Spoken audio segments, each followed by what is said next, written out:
And we encounter strange dimensions of the Spirit. Strange. Because I sense that angels of the presence, they will be ministering. And so please be sensitive. It may be before I start sharing, while I'm sharing, when I'm done sharing. Some persons will be drawn. What are the requirements for ascension? What are the requirements for gaining height in the Spirit? Because, like you saw in this brother, most of you have many gifts, but you don't have height.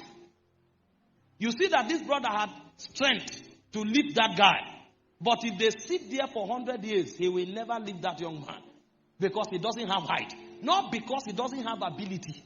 That's why you can see that some of you here can sing, but you are struggling. Some of you are smart, you are struggling. You are gifted, you are struggling. You have an ability that should impact your generation, but you don't have height. And so this conference will come to bring value to your abilities. This conference, can I shock you? Some of you sitting here, you know the Bible more than me. If you carry this microphone and start teaching, I will take notes, I won't stop. The problem is that I have more height. So the gift is there, the ability is there, but there is no height. And so if you have height, it will now bring value to your gift. It will now bring value to your abilities. It will now bring value to your potential. This is why you must hear me. Because too many youths in Africa are gifted, but they are wasting because they don't have height. I met a brother recently, a dangerous inventor. Anything he touches, he can change it to anything. But it's in an environment that is depressed. It's in a valley. And so although he has gifts, but the environment wouldn't let him rise because of the environment. The environment is a low level. There's no height. If you meet this man, he will inspire you. As far back as 2011, he designed a car that can be powered with electricity. What Elon Musk did a few years ago that is making millions, this guy designed it in 2011. So if there was height to his talent, it should have been more wealthy than Elon Musk. As at 2011, Elon Musk is worth around $300 million. Today, Elon Musk is worth over $219 billion because of 3 projects that he has embarked upon from the place of advantage. So a man who is on top of the mountain can do little and the world will celebrate him. But the man who is below the valley will do 10 times more. Nobody will see it because he doesn't have height. This conference has come to give you the grace to ascend. It has come to add height to your life so that you will know that even what you have now is enough to change your world. But height is the challenge. What are the requirements for height? I give you 5 of them quickly tonight. Number 1, the first thing that gives you power for ascension in the realm of God is purity. I will take it from the spiritual dimension first, because the spiritual is superior to the natural. If you lack purity, you will discover that infirmity is a burden. Infirmity is a weight. Iniquity is a weight. All of that will pull you down. In Hebrews chapter 12, verse 2, the writer was speaking and he said, lay aside every weight that and sin that doth easily beset you, and run the race with patience. You know why many people cannot fly? They are heavy. Any equipment that wants to go high is designed to be light. Because it will need that lightness as an advantage to gain height. But you see, in the spirit, one of the heaviest weight you will carry are iniquities and attitudes or lifestyle that are not consistent with the nature of God. And so when you find many people who are gifted yet struggling, check them. There is either a sin or a weight in their lives. And so a man who wants to gain ascension in the spirit, the first thing he needs to do is to rid himself of weight. As fast as Usain Bolt is, if Usain Bolt is carrying this AC, I will beat him in Olympics. It will no longer matter his capacity to run. He is carrying a weight. If I'm running with Usain Bolt and all of us are wearing tight, he will finish. I will still be close to the starting line. But if Osemboat makes the mistake of carrying this AC, no matter how fast he is, I will put my hand in the pocket and win him. The problem now is not his lack of speed. The problem is the weight he's carrying. Many people cannot ascend because they are carrying weights of immorality. They are carrying weights of lying. They are carrying weights of iniquity. So no matter what God does to them, in them, and through them, they can never ascend. Because those weights will pull them down. That is why for anyone who wants to go high, ridding yourself of impurity must become your priority. See, you will take time and outline everything that makes it impossible for you to approach God. And you will pray consciously, Lord, remove this lying. Lord, remove this immorality. Lord, remove this pornography. Because if it is there, He will forgive you, but you cannot ascend. Every time you fornicate and you ask for forgiveness, He will forgive you, but you cannot ascend. Every time you live in sin, you ask for forgiveness, God will forgive you. It's His nature. But the problem is that you can never ascend. And so after many years, you will now discover you have missed too many seasons. And those seasons you have missed are supposed to be the staircases of your ascension. So every time you miss a season, you have missed a staircase. And you will look back later, after 30 years, you are on the same spot. Iniquity has robbed many people of ascension. He said, who shall ascend the mountains of the Lord? Who shall stand upon His holy hills? He said, him that is of a clean hands, him that is of a pure heart. So the first credential for ascension in the realm of God is purity. In 1 Peter 2:11, hear what Peter said. He said, dearly beloved, I beseech you as strangers and pilgrims, abstain from fleshly lust, which wages war against your soul. So when you are living in sin, what you don't know is that the power of your soul is what you are spending from. It said fleshly lust wages war. Why do you think many young people today cannot have strategic decision-making power? Why do you think many young men today lack the needed inspiration to move their life forward? And the way destiny works is that what can affect your 10 years can happen in a second. You just miss the moment. You start with somebody, the right words to speak didn't come.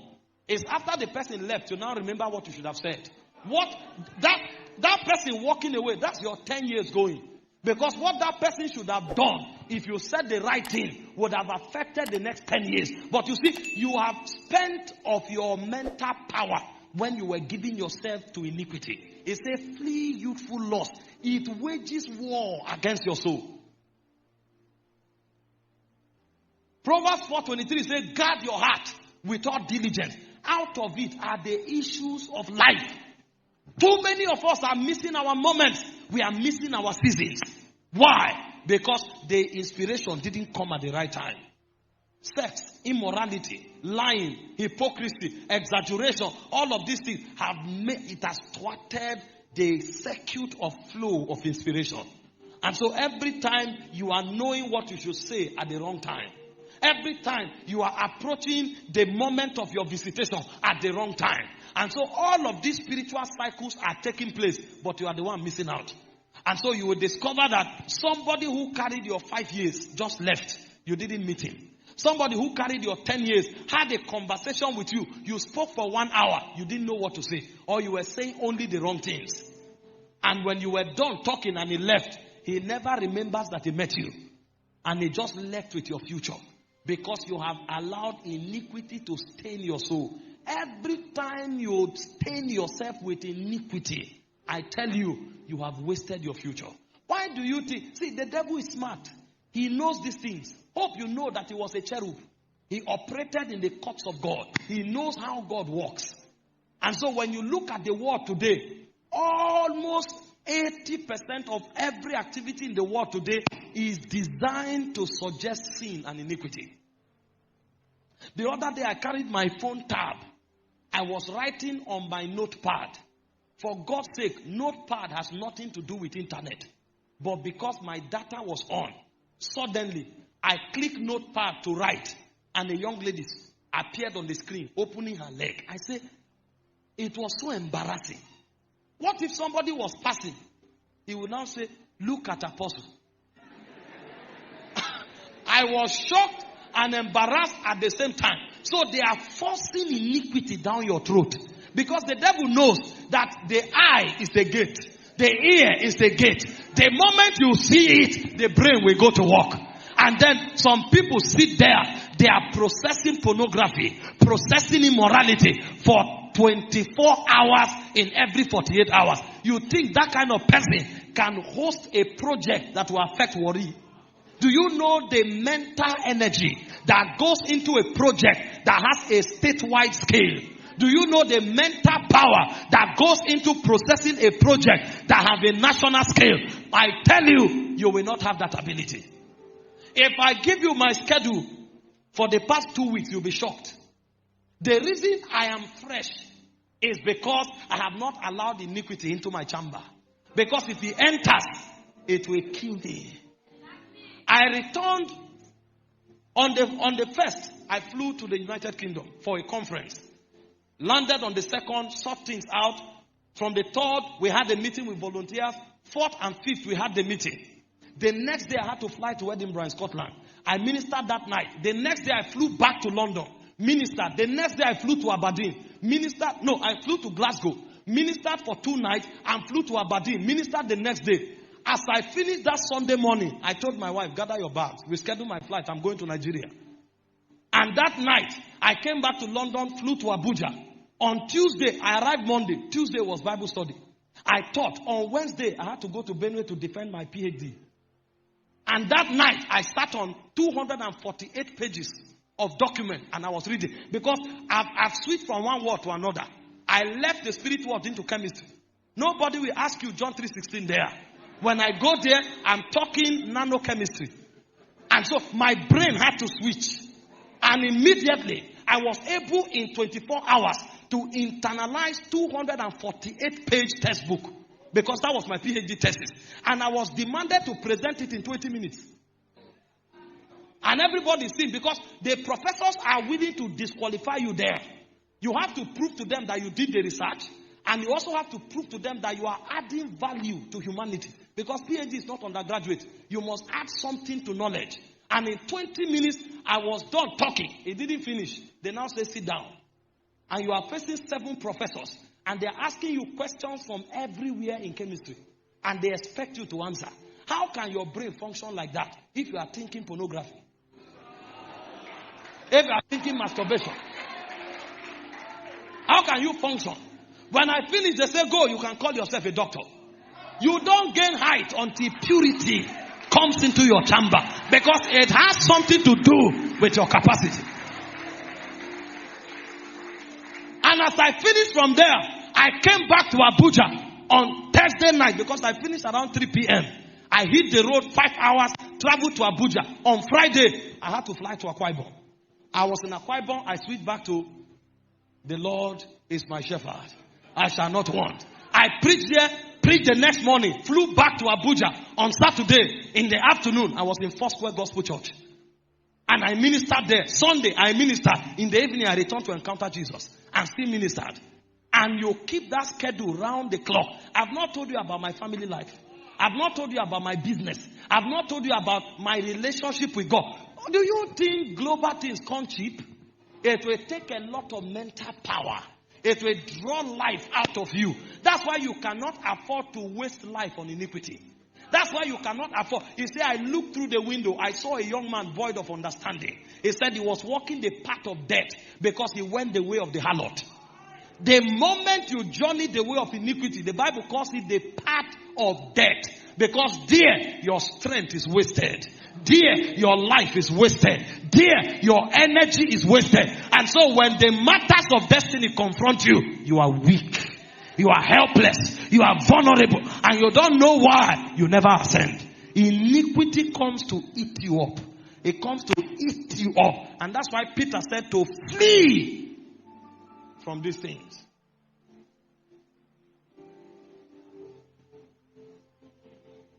You think you are having fun? You are eating your life. Every young man who wants to be impactful must know how to keep his or her vessel. Because there will be many demands on your strength. There will be many demands on your mental power. There will be many demands on your life. And at all times, you must be fresh. It's not enough to be present. You have to be fresh. You have to be your best. And for you to remain like that, purity, you cannot compromise on it. I'm telling you why many never ascend. When they come to matters of their destiny, they are so weak. They are so tired. And you are wondering, you are just 24 years old. Why are you so tired? Meanwhile, our fathers who are in their 80s are still very agile, going about their business as if they are in their 20s. And then you see people who are in their 20s so weak because they have sapped out the energy of their destiny through iniquity.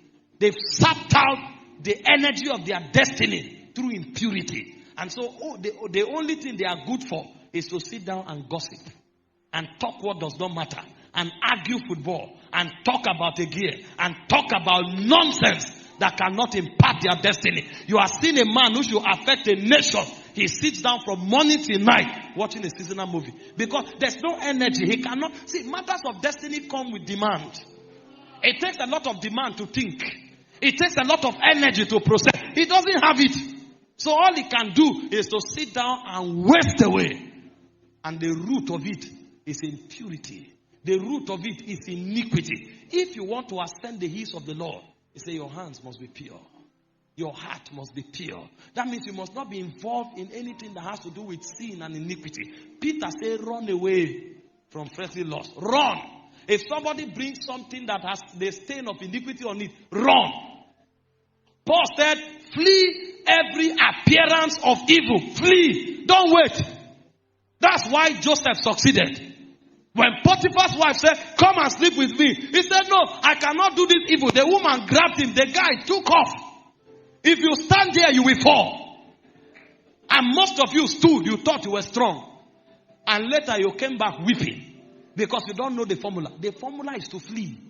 When somebody comes with lying and gossip, flee. When somebody comes with immorality, flee. God is telling you that he wants to promote you. And suddenly, a boy that you didn't talk to for 4 years now wakes up and says, Jennifer, are you still alive? See the way you have abandoned me. And then you say, no be so. No be who? Where are you coming from? I'm about to enter a new season. Why do they come at those junctions? You think the devil does not know? You that was cold, you attended many meetings. The only revival meeting you went to and caught fire. You are coming home. And then somebody called you and said, sorry, is that Matthew? You say, yes. Because you heard a voice that sounded, is that Matthew?